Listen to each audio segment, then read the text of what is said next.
નમસ્કાર વિદ્યાર્થી મિત્રો, ઓમ એજ્યુકેશન ચેનલમાં આપનું હાર્દિક સ્વાગત છે। આજે આપણે આ વિડીયોમાં 10 ઓગસ્ટના રોજ લેવાનાર એકમ કસોટી અંતર્ગત ધોરણ 5માં જે પર્યાવરણનું પેપર છે એ પેપરના અભ્યાસ માટેની મોસ્ટ આઈએમપી એક પ્રશ્ન બેંકનું આપણે સોલ્યુશન કરવાનું છે। વિદ્યાર્થી મિત્રો, જો તમે અમારી ચેનલ ઉપર નવા હોય તો ચેનલને સબસ્ક્રાઈબ કરી લેજો, જેથી કરીને નવા વિડીયો તમને ઝડપથી મળી શકે। प्रश्न नंबर 1 में आपेलू है, नीचे आपेला दरेक प्रश्नना उत्तर माटे आपेला विकल्पोमांथी साचो विकल्प पसंद करीने जवाब लखवाना छे। नंबर 1, नीचेनामांथी कया मसालानो स्वाद तीखो होय छे? तो जवाब आवशे मरी। खोराकने मोंमांथी जठरमा लई जवानुं कार्य कोण करे छे? तो जवाब आवशे अंडળી। खोराक ने वलोववानुं कार्य शरीरनो कयो अवयव करे छे? तो जवाब आवशे मों। नीचेनामांथी कई वस्तुनुं नाम सांभळता ज आपणा मोंमां पाणी आवी जाय? तो जवाब आवशे आंबली। नीचेनामांथी कई शाकभाजीनो स्वाद कड़वो होय छे? तो जवाब आवशे कारेला। नंबर 6, गळियो स्वाद जीभना क्या भागमां परखाय छे? तो जवाब आवशे आगळना। जठरमांथी खोराक क्यां जाय छे? तो नाना आंतरडामां। ग्लूकोजनो स्वाद केवो होय छे? तो जवाब आवशे गळियो। शाक स्वादमां मोडुं थयुं छे, मोडुं छे तो शाकमां शुं नाखवानुं रही गयुं हशे? तो जवाब आवशे मीठुं। हळदरनो स्वाद केवो होय छे? तो जवाब आवशे तुरो। 11मो विकल्प है, खोराकનું संपूर्ण पाचन शरीरना क्या अवयवमां थाय छे? जवाब आवशे नाना आंतरडामां। नीचेनामांथी कई वस्तुने सुगंधथी ओळखी शकाय छे? तो जवाब आवशे वरियाળી। केरीनुं અથાણું કેટલો સમય સારું રહે છે? તો જવાબ આવશે 12 માસ। કેરીના પાપડ બનાવવામાં નીચેનામાંથી કઈ વસ્તુ વપરાતી નથી? તો જવાબ આવશે ગોળ। ગોળ વપરાતો નથી। નંબર 15, નીચેનામાંથી કયું શાક જલ્દી બગડી જાય છે? તો જવાબ આવશે દૂધી। નીચેનામાંથી કઈ વસ્તુનું અથાણું બનાવવામાં આવતું નથી? તો જવાબ આવશે સફરજનનું અથાણું ન બને। રોટલી કે બ્રેડ 3-4 દિવસ ભેજવાળા વાતાવરણમાં રહે તો તેમાં શું ફેરફાર જોવા મળે? તો સફેદ ફૂગ જોવા મળે છે। નીચેનામાંથી કયા અંગમાં ન પચેલા ખોરાકમાંથી પાણીનું શોષણ થાય છે? તો જવાબ આવશે મોટું આંતરડું। નાના આંતરડાનો ઉપયોગ છેડો કોની સાથે જોડાયેલો હોય છે? તો જવાબ આવશે જઠરની સાથે। એસિડિટી થવાનું મુખ્ય કારણ શું હોય છે? તો ખાટા પદાર્થો વધુ ખાવાથી। નીચેનામાંથી કયો ખોરાક 1 અઠવાડિયામાં બગડી જાય છે? તો જવાબ આવશે મીઠાઈ। નીચેનામાંથી કઈ વિગત ખાદ્ય પદાર્થને પેકેટ પર લખવામાં આવતી નથી? તો જવાબ આવશે બનાવવાની સહી। નંબર 23, કઈ ઋતુ દૂધ જલ્દી બગડી જાય છે? તો જવાબ આવશે ઉનાળામાં। સોસ બનાવવા માટે શાનો ઉપયોગ થાય છે? તો જવાબ આવશે ટામેટાનો। ચટાઈ શેના પાંદડામાંથી બનાવવામાં આવે છે? તો જવાબ આવશે તાડના। વેફર શેમાંથી બનાવવામાં આવે છે? તો જવાબ આવશે બટાટામાંથી। પાપડ ક્યાં કઠોળમાંથી બનાવવામાં આવે છે? તો જવાબ આવશે અડદ। કયો ખોરાક 1 દિવસમાં બગડી જાય? તો જવાબ આવશે ફ્રૂટ સલાડ। ખાદ્ય પદાર્થના પેકેટ પર લખેલી વિગતો પૈકી કઈ વિગત પરથી તે ખાવા લાયક છે કે નહીં તેનો ખ્યાલ આવે? તો જવાબ આવશે એક્સપાયરી ડેટ। કેરીનો પાપડ બનાવવામાં કેટલો સમય લાગે? તો 4 અઠવાડિયાનો સમય લાગે છે। प्रश्न नंबर 2 है, जोड़का जोड़ो। कोईपण एक जोड़कू तमने तमारा शिक्षक द्वारा पूछवामां आवशे। अहीं पहला जोड़का में खाद्य पदार्थ अने स्वाद आपेला छे। पाकी केरीनो स्वाद होय गळियो, पनीरनुं शाकनो स्वाद होय मसालेदार, संतरानो स्वाद होय खाटो, कारेलानो स्वाद होय कड़वो, सोपारीनो स्वाद होय तुरो, मरचानो स्वाद होय तीखो। विद्यार्थी मित्रों, तमने पाछळना भागमां जवाब आपेला छे, तमे पण जवाब जोईने अभ्यास करी शकशो। आंबोळियानो स्वाद होय तुरो, मेथीनो स्वाद होय कड़वी। एफ, लविंग छेनो स्वाद होय तीखो, મીઠાનો સ્વાદ હોય ખારો, ગોળનો સ્વાદ હોય ગળ્યો, વરિયાળીનો સ્વાદ હોય મસાલેદાર.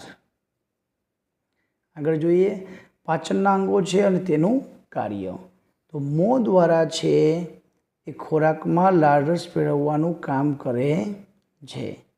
મોટું આંતરડું છે એ ન પચેલો ખોરાક બહાર કાઢે છે. દાંત ખોરાકને ચાવે છે. અન્નળી મોંમાંથી ખોરાક જઠરમાં મોકલે છે.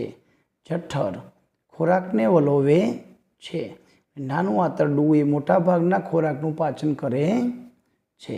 આગળ છે પ્રશ્ન નંબર 3 ખાલી જગ્યા પૂરો. ચામાચીડિયું છે એ પાંખવાળું સસ્તન પ્રાણી છે. કીડીના પેટમાં ખાલી જગ્યા જઠર હોય તો સૂક્ષ્મ જઠર હોય. ગેંડાનો શિકાર તેના ખાલી જગ્યા માટે કરવામાં આવે છે તો શિંગડા માટે. વાઘની ખાલી જગ્યા શક્તિ તીવ્ર હોય તો સાંભળવાની ઇન્દ્રિયની શક્તિ તીવ્ર હોય. એક કીડી બીજી કીડીને ખાલી જગ્યા પરથી ઓળખી લે તો તેની સુગંધ. મચ્છર માણસને તેના શરીરના ખાલી જગ્યા પરથી શોષી લે છે સુગંધ. ઓસ્ટ્રેલિયામાં જોવા મળતું વિશિષ્ટ પ્રાણી ખાલી જગ્યા છે કાંગારૂ. મુકેશ કચરાના ઢગલા પાસેથી પસાર થાય છે તો ખાલી જગ્યાનો અનુભવ થશે, ગંદકીનો અનુભવ થશે. તીતી ઘોડો અને તમરૂ તેના ખાલી જગ્યા માટે જાણીતા છે તો અવાજ માટે. પાંદડા સીવીને ખાલી જગ્યા પક્ષી માળો બનાવે છે તો દરજીડો. સ્લોથ દિવસના લગભગ ખાલી જગ્યા કલાક ઊંઘે છે તો 6 કલાક. માછલીઓ 24 કલાકમાં આંખો ખાલી જગ્યા જ રાખે છે, 24 કલાક આંખો ખુલ્લી જ રાખે છે. પ્રાણીઓ એકબીજાને વિવિધ ખાલી જગ્યા દ્વારા ભય વિશે ચેતવણી આપે છે તો અવાજો દ્વારા. રીંછની ખાલી જગ્યાની શક્તિ તેજ હોય છે તો સૂંઘવાની. સાસણગીરમાં ખાલી જગ્યા પાણીનું અભયારણ્ય આવેલું છે પ્રાણી તો સિંહનું અભયારણ્ય. પ્રશ્ન નંબર 3 આપેલો છે. દરેકના બે નામ આપો. આચરવાળા પ્રાણીઓ તો ગાય, બકરી. પેટે સરકીને ચાલતા પ્રાણીઓમાં સાપ અને અળસિયું. ખેતીકામમાં ઉપયોગી બળદ અને પાડા.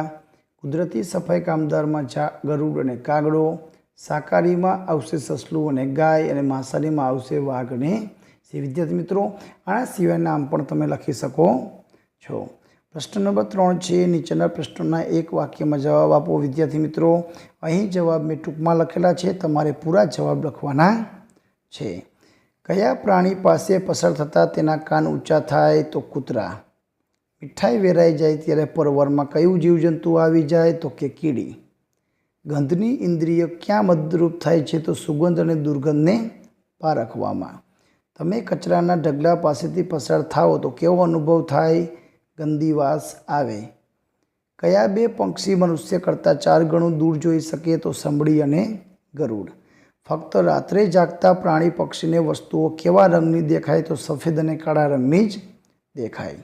દિવસે દેખાતી દૂરની વસ્તુ રાત્રે અંધારામાં જોઈ શકાય છે કે કેમ? વિદ્યાર્થી મિત્રો આનો જવાબ તમારે મને કોમેન્ટમાં આપવાનો છે. વાઘ, સિંહ જેવા જંગલી પ્રાણીઓ કઈ દિશામાં હશે? તે કોના સંકેત દ્વારા તો લંગૂર દ્વારા ચેતવણી સંકેત આપે છે. માછલીઓ કયા સંકેત દ્વારા ચેતવણી આપે તો વિદ્યુત સંકેત દ્વારા ચેતવણી આપે છે. 10મું આપેલું છે. આપણા કાન કરતાં મોટા કાન હોય તેવા 2 પ્રાણીઓના નામ તો હાથી અને ગાય.